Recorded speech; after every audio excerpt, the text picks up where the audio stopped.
嗱，首先多謝明州啦，一路都好關顧 Gigi 啦，由佢出道到依家都幾次啦，好幾次揾 Gigi 做 cover story，咁亦都拍得 Gigi 好靚啦。咁嗱，其實我上一集咧都即係2個禮拜前啦都講話即係擔心 Gigi 呢樣嘢就係即係俾自己過分嘅壓力啦。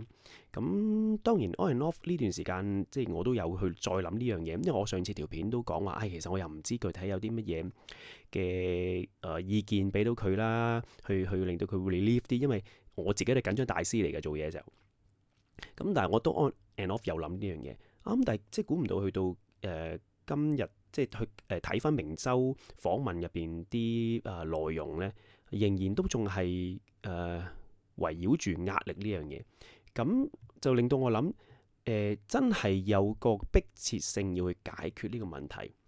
點解呢？即係從兩個角度去睇，即係第一個係個 sustainability 嘅問題，即係好似我上集都有提過。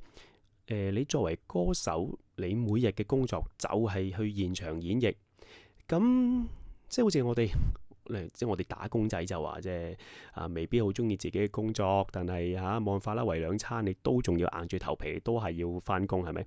咁但係即係如果譬如對於 Gigi 嚟講，佢係中意唱歌，好明顯啦。但係佢都有講過，你自己沖涼嘅時候唱一件事啦。但係如果喺現場 live，你就想做得好，你做得好，你自然會對自己有大嘅要求。但係過多嘅要求，對自己過高嘅要求，就會即係如果你真係處理唔到呢個壓力嘅話呢，久而久之，真係可能學 Gigi 話齋喺周刊入邊訪問都講，喺呢段期間都有時迷惘，都會覺得即係淨係做歌手呢，好似係慢慢一路即係自自然然咁一路行來，一路走來就使然咁樣喎。其實佢可能都冇乜諗過係咪要咁樣做，到靜落嚟嘅時候諗下，其實係咪真係可以有個 option 去唔做歌手呢？佢係諗過嘅，咁即係咯。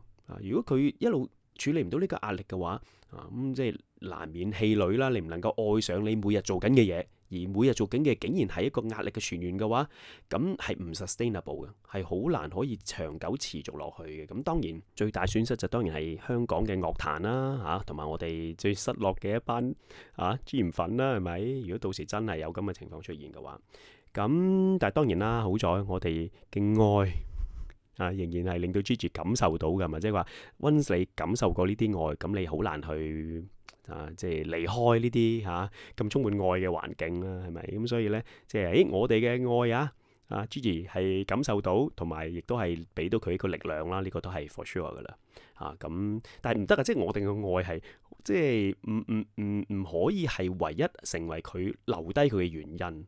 咁當然個人健康已經更加唔使講啊！你長遠喺咁嘅，即係如果你工作入邊係充滿住令到你咁大壓力嘅話，其實你長久落去對自己身體健康都唔會係一件好事啦。亦成日瞓唔到覺，係咪？咁而另外第二個 point 就係你好難會有一啲magic moment 出現，比如咁啦，踢波咁係嘛？喂，你如果腳你都好穩陣，一定交到俾隊友，你先至會交嘅話呢，你好難一腳湯穿入到禁區單刀嘅喎，係咪？呢啲嘅傳送永遠都係有一個百分比係會失誤嘅。我哋回想起 Gigi 比賽嘅時候，好多 magic moment。有啲 magic moment，譬如一啲歌，花無雪咁，我好中意 Gigi 花無雪嘅演繹。但係今時今日，我諗佢唔會再揀呢類型嘅歌。如果佢再有佢再參加一次比賽嘅話，係咪？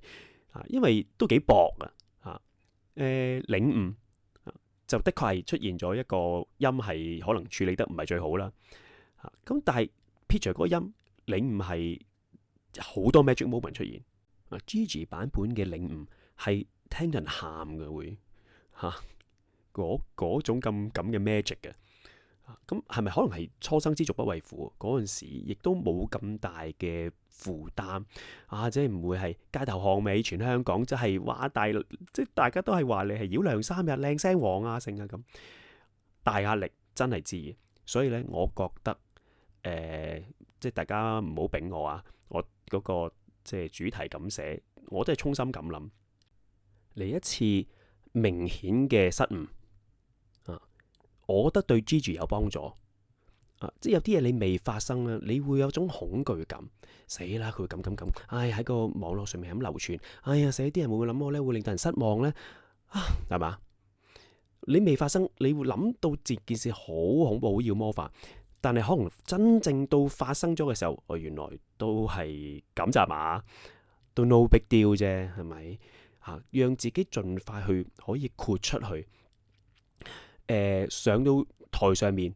即真係忘我境界，乜都唔好諗，即係好似我以前片好初啲片咁講，玻璃面具個 moment 上咗身噶，即係你即係老豆姓乜都唔知啊，上到台嘅時候嘛，即係嗰種嘅狀態，亦都唔會俾咁自己身心俱疲嘅狀態啦，係嘛？條橡筋你咁講，我真係好驚啊，大佬！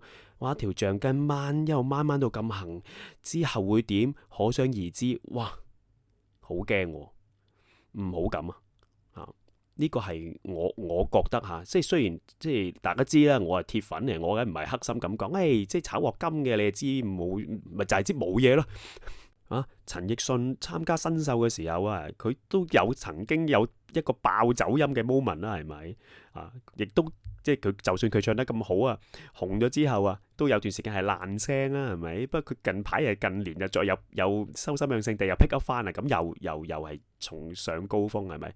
強如容祖兒啊，其實你睇佢啲 live 演唱會嗰啲呢，你唔難捉到佢好多一啲明顯走音啊，即係唔係嗰啲叫音準問題嗰種走音，係直頭走咗音嗰啲 moment，佢都有嘅容祖兒。但係個問題就係你拉翻勻，大家知道呢個係 probability 係機率嘅問題。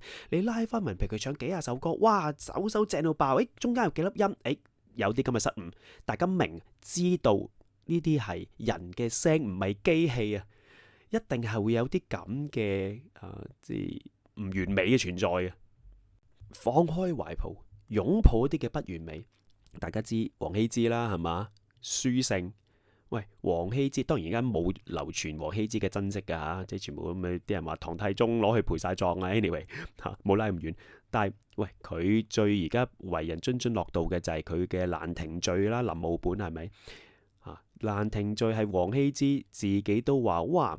醒翻嘅時候，會咁好嘅自己，佢嘗試即係蘭亭序係嗰啲才子呢出嚟啲才子嘅雅集活動嘅詩集嘅嗰篇序嚟嘅咁，成班音到啤啤呼，寫個序咁樣，好啦，寫完之後自己醒翻，哇，寫得咁好嘅，佢但係就因為飲醉酒，所以呢有好多寫錯字，佢直頭揾嘢打個交叉查咗佢咁樣樣，然之後呢佢曾經嘗試呢想寫翻好啲嘅，醒咗之後。自己都寫唔翻，一個人佢放開出嚟咁所以呢邊嘅蘭亭序固然之好多不完美打晒交叉嘅位，但係大家係奉為即係經典嘅作品所以有時係嘅，即係要衝破，即係不過始終咧，即係仲係細個啦，咁細個要已經背負住咁大嘅壓力，我呢啲冷氣軍師坐喺度。好似好多橋咁樣噏啫，咁現實生活我知真係唔容易。不過明州嗰度呢 Gigi 有一個 point 呢，我好認同啦。有一樣嘢呢，我都係近年同 Gigi 一樣採用同一個方法處理嘅，就係喂，你嘅事咧，我知有啲即係大單嘢，咁我呢又係緊張大師嚟嘅。以前呢，好耐之前啦，可能一個兩個禮拜前，你可以準備心入邊mentally 去 rehearse 呢件事。好早，你越早去諗呢，好早開始緊張。我哋成個禮拜都食唔安坐唔落。咁好似 Gigi 咁講啦，以前就一路都俾自己咁大壓力。而家後尾咧進步啲啦，中段先開始俾壓力。跟住呢，而家就去到可能係尾段先開始緊張啦咁樣。咁打一定緊張噶啦。黃霑啊，人哋問佢都話係啊，每次我做司儀。佢你知金牌司儀係嘛？每次做司儀之前，佢都會緊張嘅。係啊，大師級都係會緊張。佢尊重佢嘅工作，做好嘅準備係咪？咁但係我同意啊。所以我近年啦，我個處理辦法就係呢：直頭唔諗佢，唔理佢。即係我知道啦，我知道自己其實就算得2-3日去 prep，more than enough。有時根本上，即係你太早去 worry 咧，反而太擔心啊。倒不如呢。由得佢去到臨2-3日前咧，先至去準備呢件事咁計個時間，夠時間準備啦。最緊要就係嘛咁樣咯。咁出嚟變咗呢，又喺嗰個唔好咁緊張同埋件事做得好呢，攞到一個比較好啲嘅平衡啦。呢樣嘢我同 Gigi 做埋同一個方向喎，所以 Gigi 真係 no big deal 即係對於啲呢自己唔係好勤力溫書嘅小朋友呢，我哋梗係要谷佢溫啊，係咪？即係等佢有啲賺心啦。但係對呢啲呢，自己都俾自己太大壓力嘅小朋友呢，我哋真係同佢講 no big deal 㗎，係咪啊？擁抱不完美，即係以最開心、最輕鬆嘅姿態企喺個台上面因為真係嘅樂壇係唔可以冇咗你。我老婆一路揭本名奏，一路揭睇完 Gigi 嗰方面，再揭後邊啦。佢話：喂，Gigi 真係仲 model 嗰啲 model 即係有你咁嘅聲色藝，成個 package，你係唔可以唔存在於呢個娛樂圈呢個樂壇當中嘅。下條片可能要稍遲先至能夠同大家見面因為呢細佬又翻內地過年放煙花啦，喂，咁係啦，都翻幾耐今次所以下條片唔知幾時見啦。